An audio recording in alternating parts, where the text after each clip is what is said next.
7장돈의 흐름을 쫓아라. 돈이 돈을 낳는다. 무릇 있는 자는 받아 풍족하게 되고 없는 자는 그 있는 것까지 빼앗기리라. 엘버트 아인슈타인도 똑같은 사실을 발견하고는 복리 이자를 세계 8대 불가사의 역사상 가장 위대한 수학적 발견 또는 우주에서 가장 강력한 힘이라고 했다. 어떤 표현이 가장 마음에 들든 이런 말들이 주는 메시지만큼은 분명하다. 기하급수적 성장을 절대로 과소평가하지 마라. 사실 아인슈타인이 실제로 이런 말을 했다는 증거는 없다. 모두 출처불명의 인용들일 뿐이다. 그러나 이렇게 잘못 인용되고 있다는 사실 자체도 이 메시지의 의미를 더욱 강조해준다.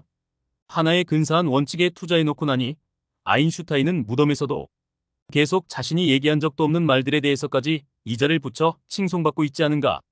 대부분의 사람들이 한 말은 잊힌다. 아인슈타인이나 셰익스피어처럼 선택받은 소수 사람들의 말만이 끊임없이 인용될 뿐이다. 놀랄 일은 아니다. 소수의 사람들이 그에 걸맞지 않게 큰 결과를 달성하는 일은 비일비재하니까. 1906년에 경제학자 빌프레도 파레토는 나중에 파레토 2법칙 혹은 80-20의 법칙을 발견했다. 파레토는 20%의 사람들이 이탈리아 땅의 80%를 소유하고 있음을 알아챘다. 그리고 이는 그의 정원에 있는 20%의 완두, 꼬투리가 80%의 콩을 생산하는 것처럼 자연스러운 현상이었다. 얼마 안 되는 소수가 다른 경쟁자들을 압도적으로 능가하는 이 엄연한 패턴은 자연 상태와 사회 상태를 가릴 것 없이 우리 주변 어디에서나 볼 수 있다. 예를 들면 가장 파괴적인 지진은 작은 지진들을 모두 합친 것보다 몇 배나 더 강력한 힘을 발휘한다.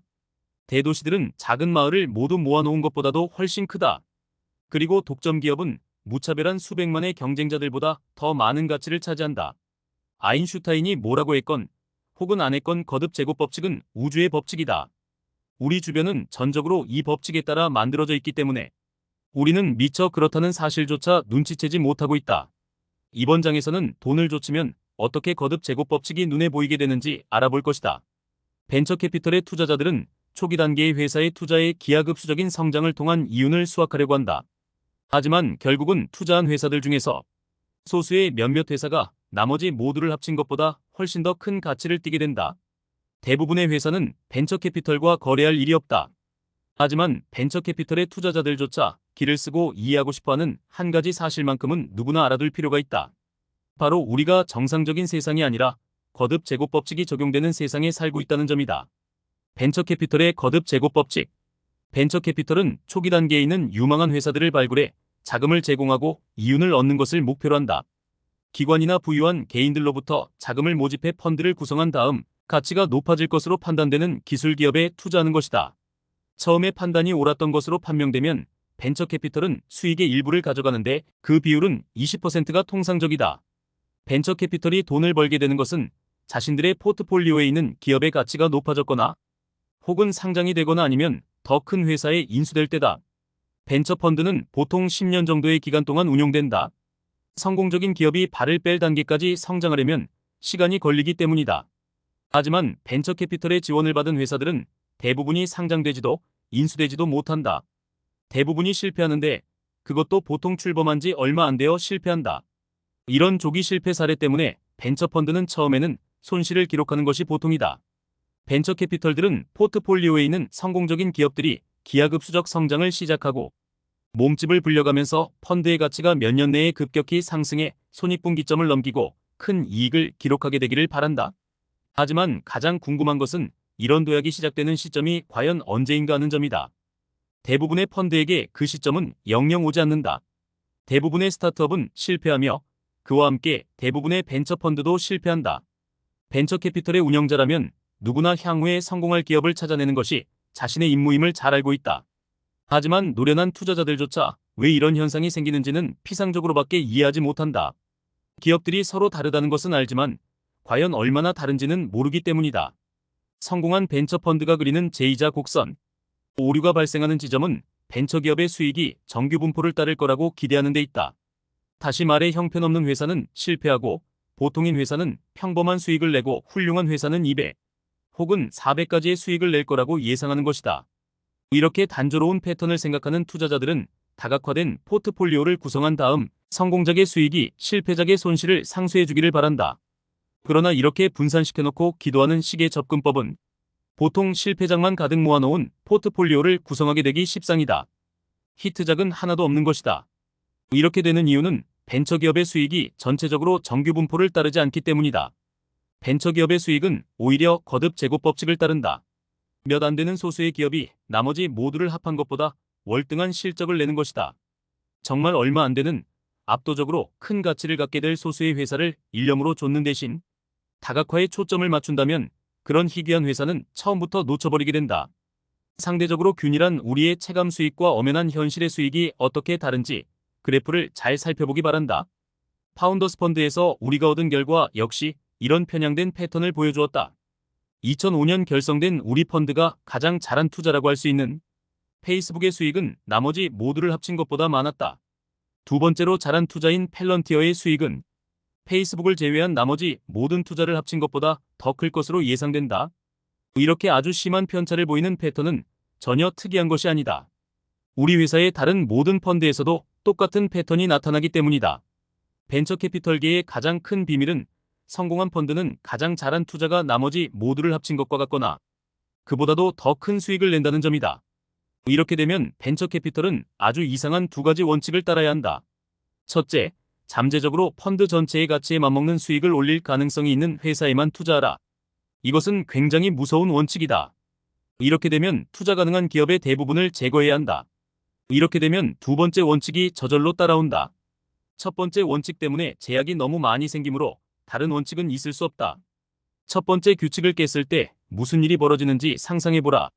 벤처 캐피털인 앤드리슨 호로위츠는 2010년에 인스타그램에 25만 달러를 투자했다. 겨우 2년 후 페이스북이 인스타그램을 10억 달러에 인수했고 앤드리슨은 7,800만 달러의 순이익을 거뒀다. 2년도 안 되는 기간 동안 312배의 수익을 올린 것이다.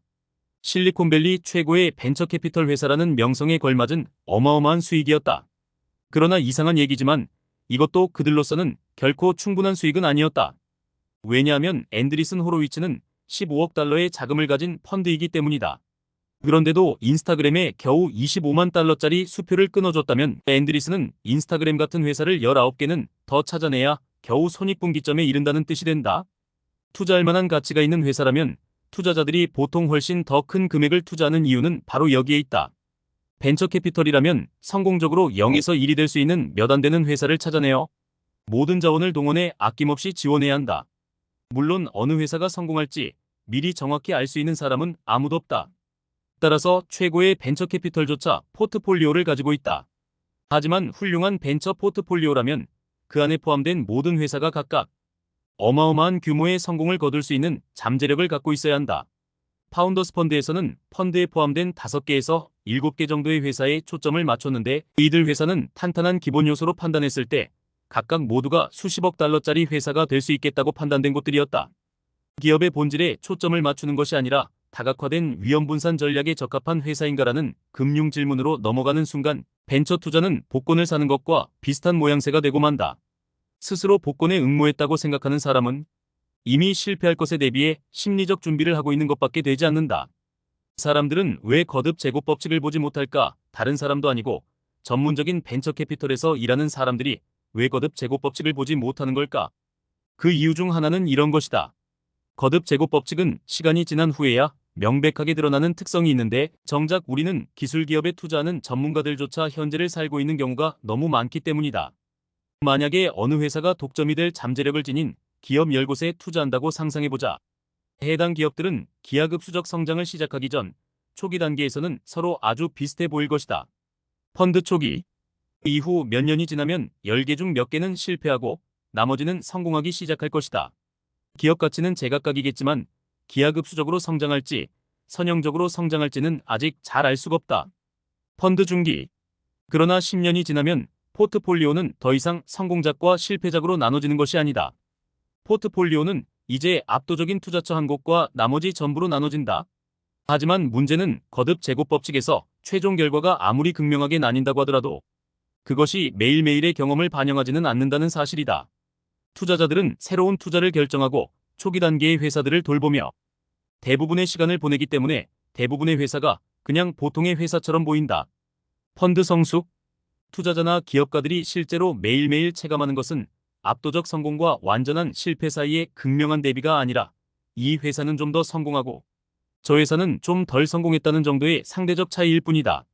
그리고 사람의 마음이라는 것이 자기가 투자한 곳을 포기하고 싶은 사람은 아무도 없기 때문에 벤처 캐피털의 전문가들은 통상 가장 뚜렷하게 성공한 회사에서 시간을 보내기보다는 오히려 가장 문제가 많은 회사에서 더 많은 시간을 보내는 경우가 많다.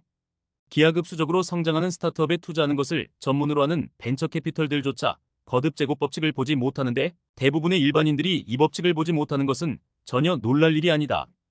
거듭 제곱 법칙은 너무 크게 작용하고 있기 때문에 뻔히 보이는 곳에 있어도 보이지가 않는다. 한 예로 실리콘밸리 밖에 있는 대부분의 사람들은 벤처 캐피털이 ABC 방송의 샤크 탱크에 나오는 것처럼 괴상한 몇몇 사람들일 거라고 생각할 수도 있다. 무엇보다 매년 미국에서 출범하는 신생기업 중 벤처 캐피털의 자금 지원을 받는 회사는 1%도 되지 않고 벤처 캐피털의 투자금을 합쳐봐야 미국 GDP의 0.2% 미만이기 때문이다. 하지만 이들의 투자 성과는 미국 경제 전체를 견인하는 데 아주 큰 몫을 차지한다. 벤처 캐피털의 자금 지원을 받는 회사들은 전체 민간 부문 고용의 11%를 창출하고 미국 GDP의 21%에 맞먹는 어마어마한 연매출을 올린다. 실제로 기술기업 중 가장 큰 12개사가 벤처 캐피털의 자금 지원을 받은 회사들이었다. 이 12군데 회사의 평가액을 합치면 2조 달러가 넘고 이는 다른 모든 기술기업의 가치를 합친 것보다 더 큰 금액이다. 거듭 제곱 법칙을 어떻게 활용할 것인가? 거듭 제곱 법칙은 비단 투자자들에게만 중요한 것이 아니라 누구에게나 중요하다.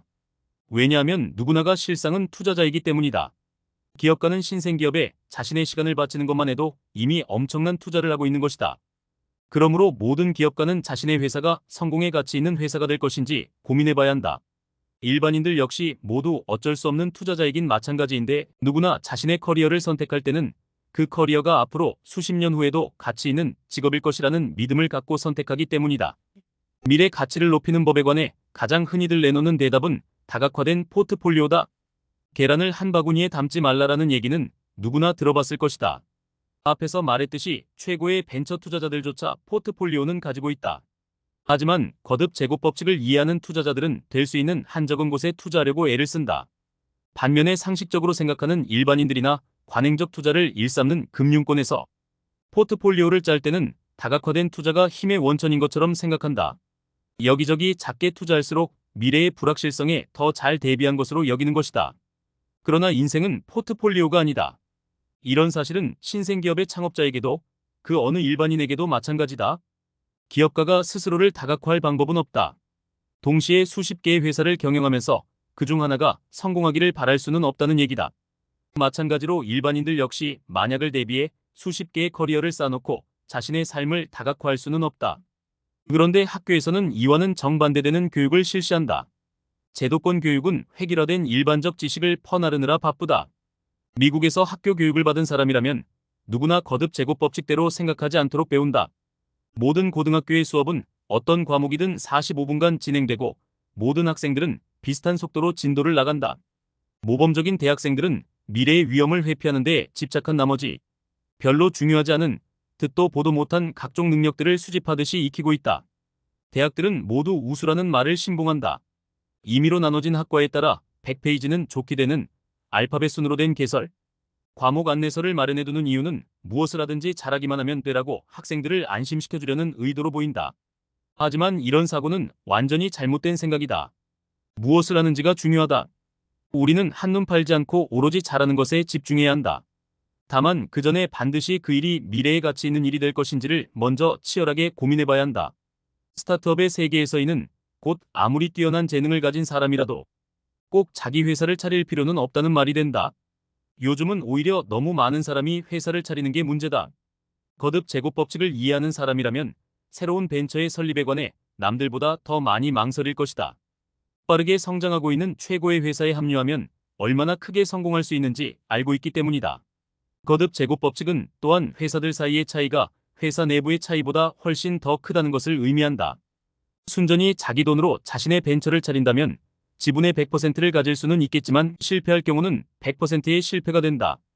반면에 구글을 0.01%만 소유하고 있어도 그 가치는 어마어마하다. 정말로 자기 회사를 차린다면 그때는 회사의 운영 과정에서 거듭 제곱 법칙을 반드시 기억해야 한다. 가장 중요한 것들은 오직 하나씩 뿐이다. 5장에서 봤던 것처럼 하나의 시장이 다른 모든 시장보다 더 나을 것이다. 보통 하나의 유통 전략은 다른 모든 유통 전략을 압도한다. 시간도 의사결정도 모두 거듭 제곱 법칙을 따른다. 따라서 어느 한순간은 다른 모든 순간보다 중요하다. 그러나 정확한 의사결정을 방해하는 거듭 제곱 법칙을 부정하는 세상은 신뢰해서는 안 된다. 가장 중요한 것들은 눈에 띄는 경우가 거의 없고 심지어 숨어있기까지 하기 때문이다. 반면에 거듭 제곱 법칙을 따르는 세상이라면 당신이 내린 결정이 앞으로 그래프상의 어느 점을 이루게 될지 치열하게 고민해야만 한다.